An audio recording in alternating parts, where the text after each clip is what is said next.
Attention patriots, this is the KrisAnne Hall Show.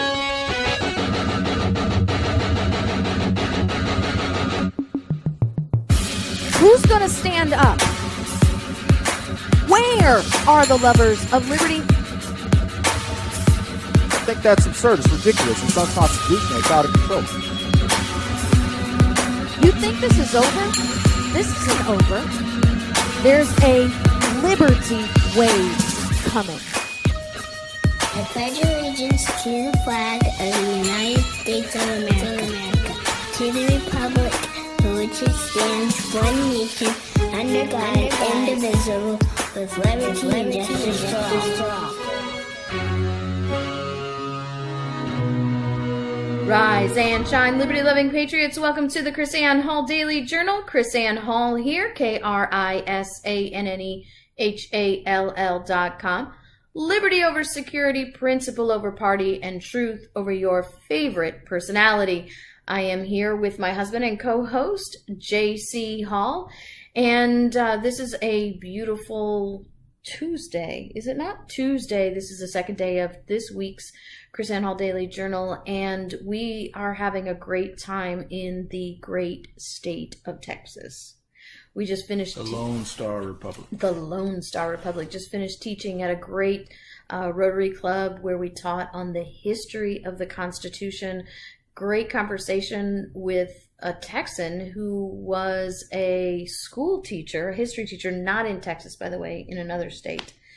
And he was actually... well, you can say fired, driven out of teaching because he was teaching the truth about slavery in America. I mean, the whole history story about black slave owners and the black merchants that were selling slaves and the whole rounded out history. And he says that he was called into the superintendent's office and told, you got to stop teaching this. Not PC. His response was, "Are you kidding me? This is history. You told me to teach history. You told me to teach this history. This is the entire history. I am not teaching lies. I am teaching truth." And they said, "You can't teach that." And so he made the decision. Well, I'm certainly not going to be a teacher and then teach lies. So he left to go teach somewhere else. Seriously, you wonder, and we wonder why our children grow up in this indoctrination, right? Because you have school districts, superintendents who are literally telling teachers, you can't teach this, and not every teacher will have the integrity of this teacher, right? To say, you know what, I can find a job somewhere else. Or maybe we've talked to teachers who said, I've just decided I can't teach anymore, right? I can't teach if they want me to teach lies. Yep.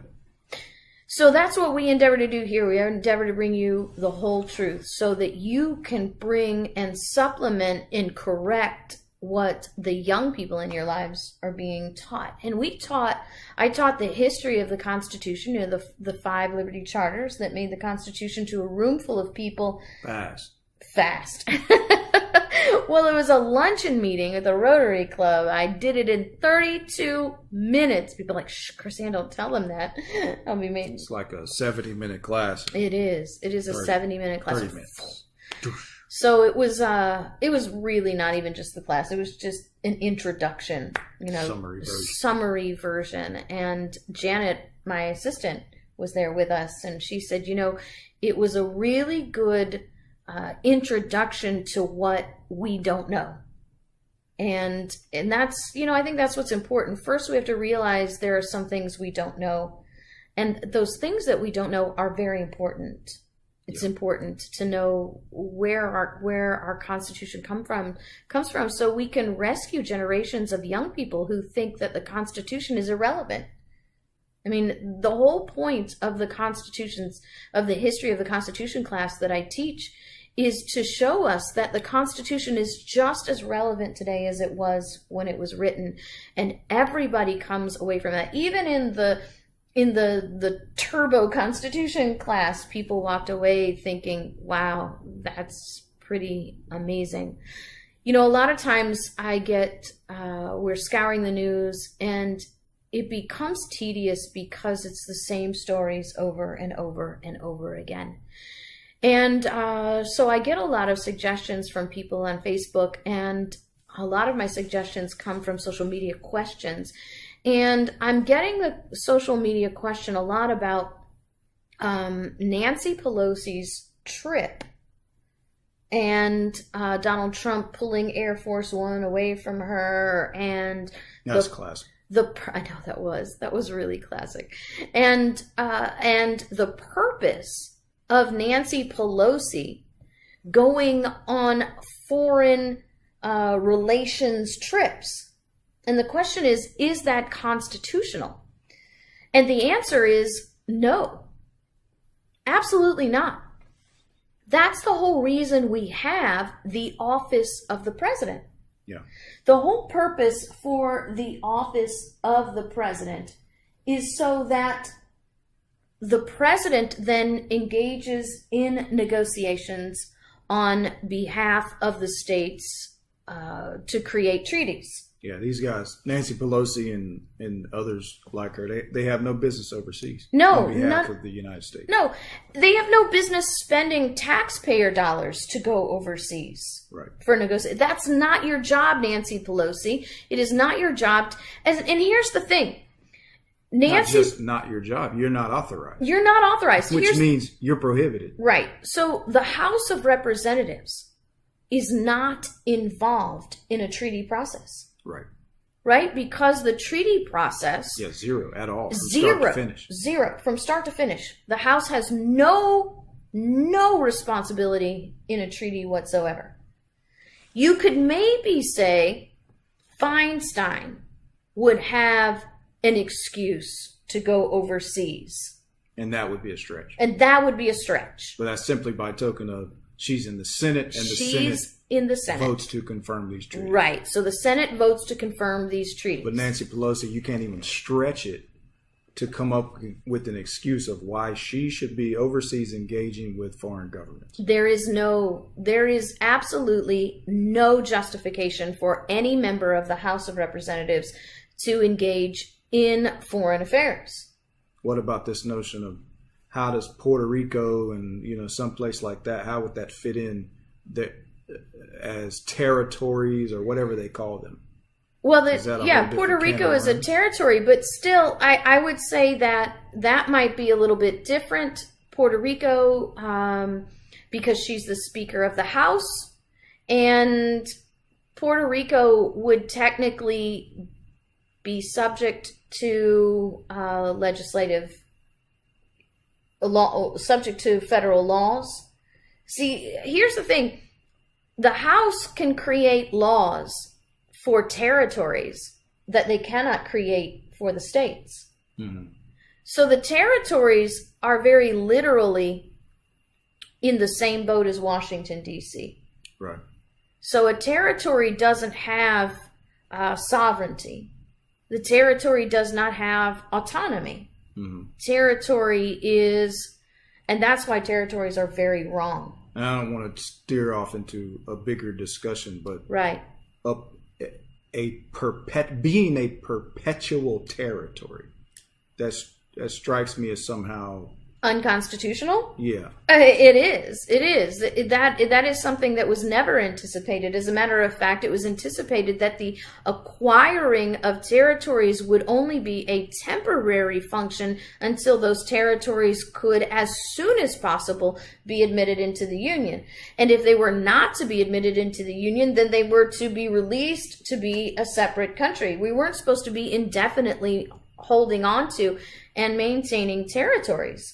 Because that's like hostage countries. That's empire. Yeah, America was not designed to be an empire by the means of engaging in colonialism. Because in the real sense of the word, Puerto Rico is a colony of America. Yeah. And that's not Samoa. We actually became the United States to separate from the colonial ideology, the colonial practices of Great Britain. We weren't supposed to be able to create a government to start that all over again. But with this thing, these guys were, she was headed to Yemen or some kind of something like that? Right. She's got no business there.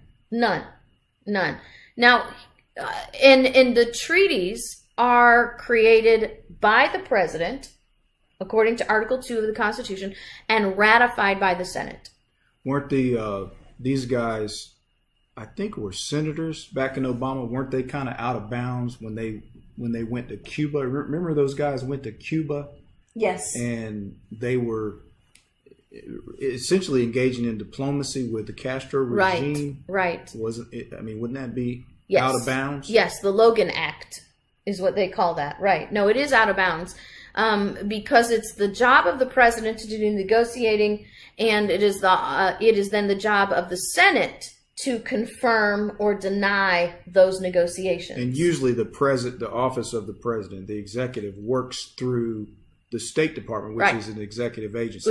That's his arm of getting this done. Right. So it seems like it would be you would be violating separation of powers. Yes. For these senators to have gone down to Cuba and do what they did back under the Obama administration. So this strikes me as the same kind of thing with Nancy Pelosi and these guys. But it's even more egregious because those were senators. Yeah. Right. So you can make some kind of a stretch for a senator to go to a foreign country. You'd at least have a weak justification for a stretch. Right. You'd have a weak justification for a stretch. The weak justification. As opposed to no justification. Right. The weak justification for the stretch would be that they were going down to verify or confirm the conditions of the negotiations, not to actually engage in the negotiations. Yeah. And so I find it quite, I again was very amused at the fact that Donald Trump said that Nancy Pelosi could not use Air Force One. I think that's fantastic for two reasons. Number one, because she's got no business engaging in foreign negotiations, right? And she's got no business using the taxpayer dollars to go to Yemen because she's got no business there officially. And number three, this ain't your plane, girl. Right, exactly. And of get your own plane. All of the abdication of authority that happens from the Congress to the office of the president, this is just, I think it's just a beautiful display of authority from the president.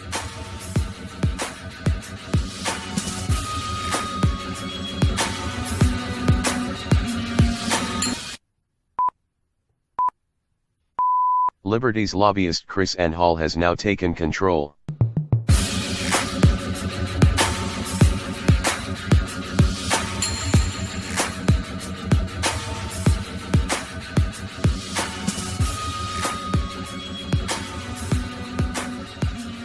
Welcome back to the KrisAnne Hall Daily Journal. That's a really pleasant smile you have there on your face, JC. I was just wondering what's happening behind those windows of your eyes. Yeah, no, I was thinking it was nice. You said a beautiful display of authority by the president. And then I would add, and done in a way that only Donald Trump could do. I mean, that was classic Trump.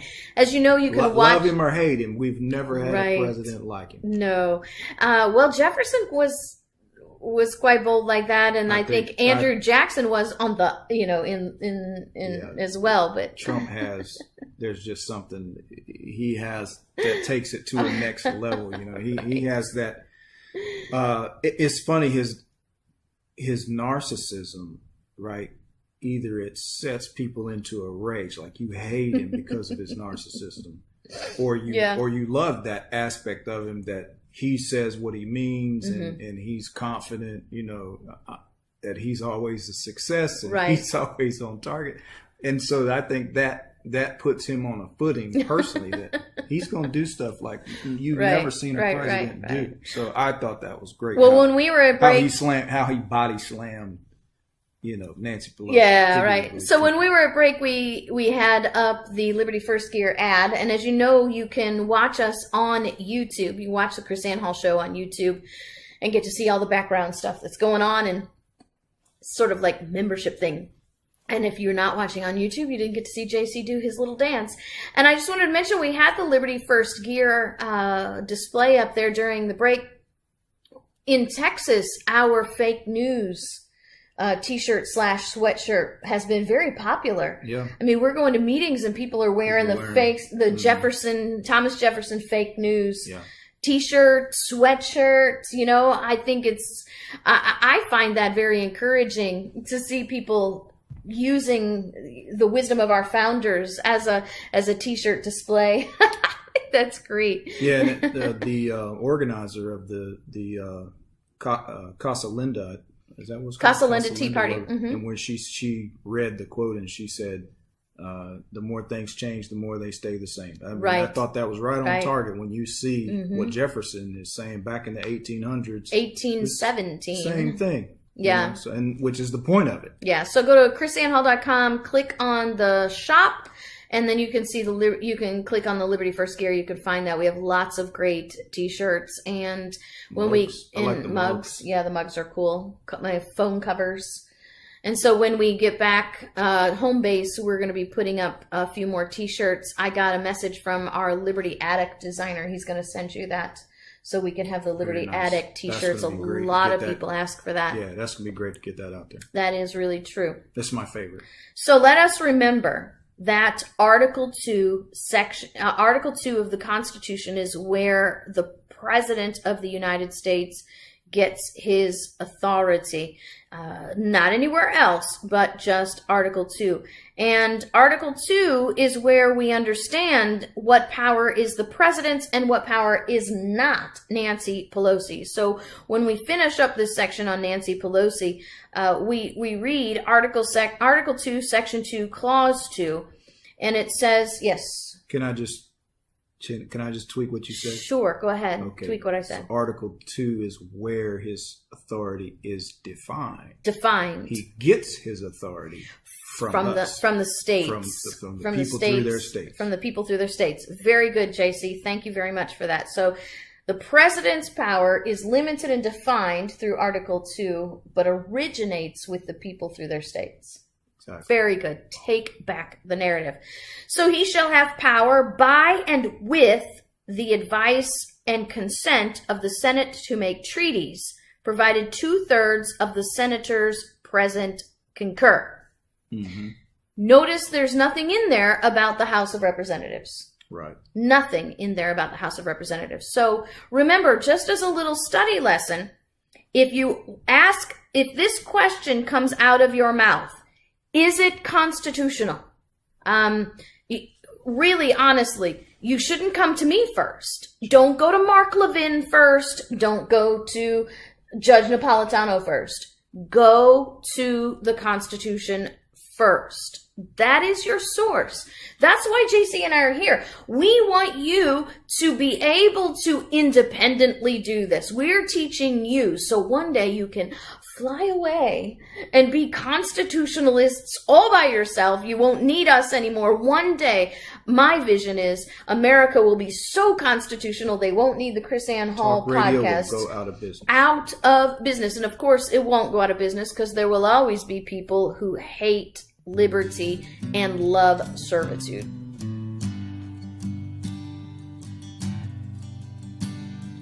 As arrogant men tear up our Constitution, and from every direction we cry.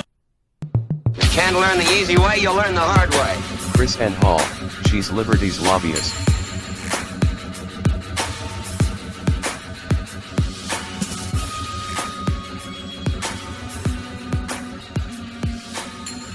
Welcome back to the KrisAnne Hall Daily Journal. I guess this is an Article 2 class here at the KrisAnne Hall show today. Remember, we are a teach show, not a talk show. And so the next thing we're going to talk about today, remember we talked about Donald Trump taking the plane, the Air Force One, away from Nancy Pelosi, who has I just like saying that, you know. Taking the plane away. Taking the plane Daddy away took from. The keys. Yeah, and here's the thing. I posted when that first came up. Do you know that Dianne Feinstein has racked up a liquor bill on Air Force One before of $110,000. Wow. That's what, yes, a liquor bill. That is one trip, one liquor bill, $110,000 of your tax dollars. You know, no joking. I mean, all kidding aside. She's always struck me as drunk anytime I'm serious. I'm not trying to make a joke. Well, a lot of people say that, JC. Every time I hear her and see her, I think, this lady's stoned or drunk. She always strikes me as inebriated. Well, there are those rumors that always follow her around, you know. But it's not just that. They fly with all their families and these huge entourages. I mean, even if you can carve out some of the minutest excuse for Nancy Pelosi to go to Yemen, she can't go to Yemen with her family. She can't go to Yemen with a huge entourage. Right? I mean, seriously. Well, I will say this, and this applies to Feinstein or Pelosi. If they go to Yemen and stay, that is worth $110,000 for me. So you mean not come back? Yes, right? don't come back. Just come back. Then we can just write that liquor bill off. Right. No As a farewell party. Yeah. Your bon voyage. I'll buy you an extra bottle of whiskey myself. And you just stay there. Yeah. Don't come back. So, Article 2, right? So when you ask the question, is this constitutional? What does the Constitution say? The first place you go is the Constitution. So the next question that I get a lot is, what about the State of the Union address? So you have Nancy Pelosi trying to block the State of the Union, trying to refuse Donald Trump the State of the Union by telling Donald Trump he has to have permission to come into the House, and she's not going to give him permission. How petty is this are a these? Response to the plane? Probably. I don't know. I don't remember which one came first, but it doesn't matter because these guys, I mean, it's all show anyway. It doesn't matter. Use your plane. You can't use my dais to give a speech. So the question is, can Nancy Pelosi stop the State of the Union address? Right? So once again, I think what we're doing is asking the wrong question, JC, because we first need to figure out, because this is the president, what is the constitutional authority, duty, however you want to say that, regarding the State of the Union. Is a State of the Union a constitutional thing, right? Because if it's a constitutional thing, then Nancy Pelosi can't do anything to stop it. Right. It's got to happen because it's a constitutional thing. Well, lo and behold, KrisAnne has her cell phone, and we're going to look at Article 2, Section 3. Remember, Article 2 is the president. Okay. He shall, the president, from time to time give the Congress information of the State of the Union and recommend to their consideration such measures as he shall judge necessary and expedient. So there you go. It's a constitutional function then. It is a constitutional function, but let me mention to you, there's nothing in Article 2 that designates that as a formality of an act. So he doesn't have to be in the House of Representatives to deliver the State of the Union address, right? The purpose of the State of the Union address, and this is something else I wanted to talk about because people are like, you know, he's got to be able to tell the people what's going on. Now, let me repeat this, okay? The president, he shall from time to time give to the Congress information of the State of the Union and recommend to their consideration such measures as he shall judge necessary and expedient. The purpose of the first thing I want us to recognize here is the purpose of the State of the Union address is not a communication to the people. Right. It is not. The purpose of the State of the Union address is not a communication to the people because remember, the President of the United States is not a representative of the people. Right. He is not a representative of the people. The President of the United States is a representative of the states in foreign affairs. So didn't FDR flip that? Like he made it about speaking to the people? Exactly. What So was that, the fireside chat. So the first fireside chat was Sunday. I think it was Sunday, Sunday, March 12th, 1933. Oh, there, I see it now. Yeah, we have it up on our YouTube channel. On Sunday, March 12th, 1933, we have FDR's fireside chat. So remember, the two Roosevelts, whether they're separated in time, they've coordinated their effort here. So Teddy Roosevelt started the stewardship doctrine that the president of the United States is the caretaker of the people and of everything, right? And then I believe as an expansion and a reaffirmation of that stewardship doctrine, FDR then says, I'm going to address the people. And the whole purpose of the very first fireside chat, according to those who talk about this history, is to relieve the people's fears about the banking crisis. Sure. Right? Well, what's the president got to do with the banking crisis? Right. Right? And again, these are just expansions of power by tradition, but not by constitution and law. Well, FDR was good at that. Let's go back to the State of the Union and the Constitution. Mm-hmm. So he's supposed to inform Congress. Congress. That's both bodies. The House and the Senate. As a whole. So Congress yes. as a whole. Right. So then that would imply in that, what do you call that? When both houses get together. So session, they're in session. Right, or? So a joint session. Uh-huh. Right? And this his duty to do it. So that implies they assemble.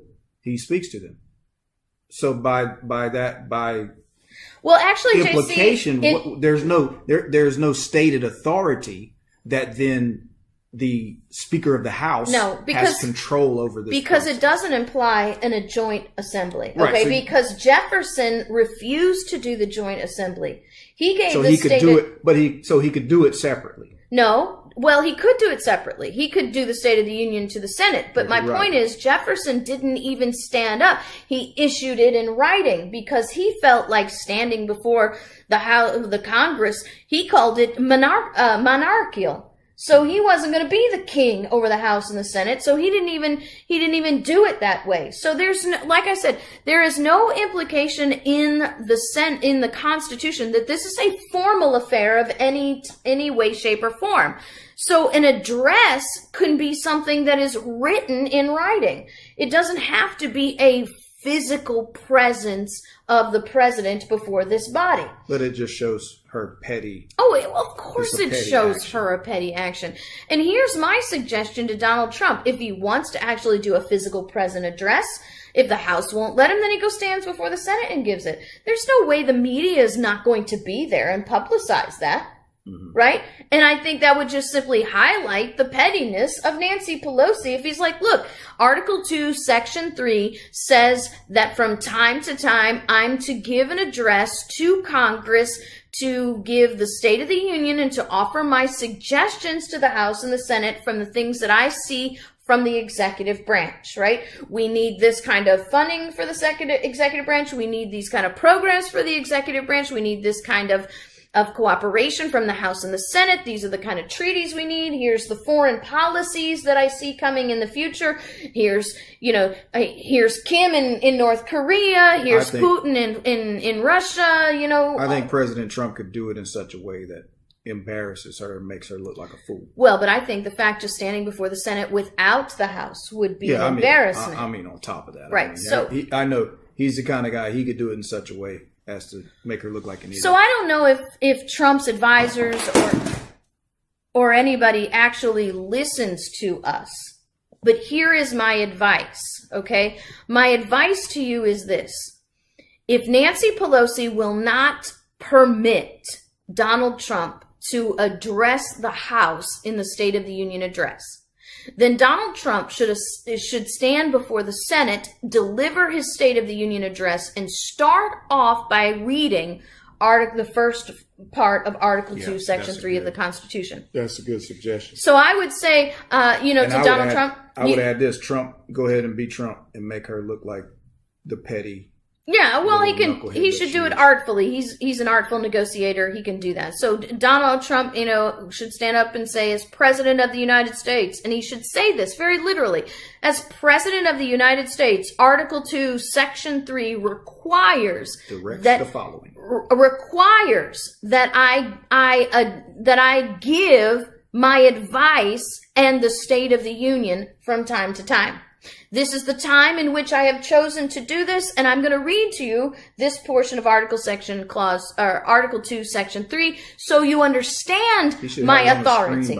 Yeah, big, right. You have PowerPoint. Printer. You know, do a whole Ross Perot thing going on, right? And then read that and say, and I would simply say, as Donald Trump, for whatever reason, Ms. Pelosi has decided that she does not want to participate in this constitutionally mandated function. Yeah. And so because I don't have the choice to choose whether to address or not, I'm going to go forward with my duty under the Constitution. She is going to be negligent to the Constitution, and so we will address the Senate alone. He should say, I've said before that she loved America. But apparently she doesn't love this portion of the Constitution. Right, exactly. I mean, there's lots of things. There are lots of things that can be said and can be done. But remember, the authority is the Constitution. And so the question is, can Nancy Pelosi prevent Donald Trump from delivering the State of the Union address? No. So the answer to that question is no. She cannot prevent it.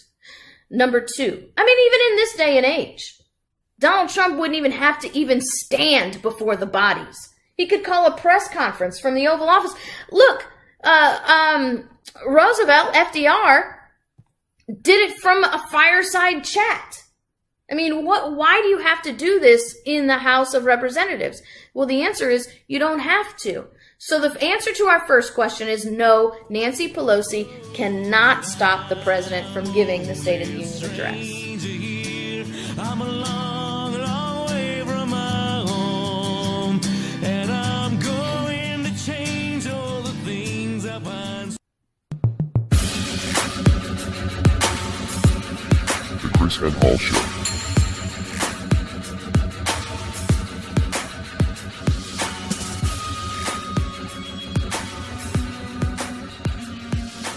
Welcome back to the KrisAnne Hall Daily Journal, our last segment of the KrisAnne Hall Show. So glad to have you guys with us. Remember, we're going to be in Florida at the end of this week on Friday and on Tuesday as well. On Friday, we'll be in Cape Coral, Florida. And on Tuesday, we will be in Bradenton, Florida. So if you're in the Florida area and you want to come and listen to and learn about the Constitution, then you go to KrisAnneHall.com, go to our calendar and find the details there at Cape Coral, Florida and at Bradenton, Florida. Yeah. I wanted to ask this about the messaging. The thing about the State of the Union, I would flip that. See, and this is what the Republicans don't do well, what they should do every time. Flip it back on her. I would say, Nancy Pelosi, after you do what you say, right, read Article 2, Section 3, right? I'm on the basis of the Constitution. Then I would say Nancy Pelosi has chosen for the House not to participate in our constitutional process. So perhaps once the House decides to join the rest of our government, to rejoin the rest of our government and participate in our constitutional republic, then perhaps we could have the honor of addressing the House, on the floor there. Yeah, they're the one, because they always make it like she's trying to make him look like the bad guy. You're the one that's coming up, running counter to the Constitution. Well, I would take that one step further, and since we know it's going out to the American people, I would say to you, the American people, Nancy Pelosi has decided that your representative in the House of Representatives is not to participate in this State of the Union address. And I would go forward to saying, you know what? How is that? Is that how you want your representative to represent you? Do you want Nancy Pelosi, right? Do you want Nancy Pelosi to dictate how your representative should act? And here's the thing. Donald Trump should go ahead and give the State of the Union address in front of the Senate. And then everybody who disagrees with Nancy Pelosi from the House of Representatives should be sitting in there too. Yeah. Right? So move the location. That's all I got to say. There's nothing in Article 2, Section 3. Yeah, exactly. There is nothing in Article 2, Section 3 that dictates the location or the mechanism of, the address. Nothing whatsoever. It just says the president from time to time will give this advice, to give his suggestions. It's good. And that's good information. Yeah, right? I think that's great information. It helps break down the political game. And it helps not only, as Thomas Paine said, the crisis helps identify who the hypocrites are. Yeah. I mean, seriously, how ridiculous is this? I don't know about anybody else, but I think it's ridiculous that our congressmen are able to schedule flights on Air Force One to begin with. I don't think that's appropriate anyway. Because here's the argument. Well, it's the federal government's plane, and it's got to be cheaper to fly what we own than to fly something else. No, it's not. I've talked to pilots. We've talked about scheduling flights. It is not cheaper to fly your own plane because of the cost of fuel. And think about, like I said, all of the people that are going there. Nancy Pelosi could travel. Right, Donald Trump told her to fly commercial. She could fly commercial, but she could charter a plane for less than it would cost to fly Air Force One. That thing is stinking huge. So anyway. It's out of my wheelhouse. Out of your wheelhouse. Well, I happen to know a little bit about it because I talked to Rob, who's a friend who's a pilot, and we've talked about this a lot. I've actually researched chartering flights because there are some places that we can't fly to that want us to come and stuff. So it's just ridiculous. So what do we take away today? Nancy Pelosi cannot stop the State of the Union address. Even if Nancy Pelosi can assert the authority that she can prevent Donald Trump from entering into the House floor, okay? She cannot stop. Which I think is questionable. Which I think is questionable because, once again, that's Nancy Pelosi, the Queen, which is denying representation to every other representative in the House of Representatives. Exactly. Right? So Donald Trump should go ahead without her, address the Senate, quote the Constitution, call her out, and every representative that doesn't agree with Nancy Pelosi should meet in the same place that Trump is giving his speech. So there you go, our Article 2 class today. Thanks for joining us. We will see you tomorrow.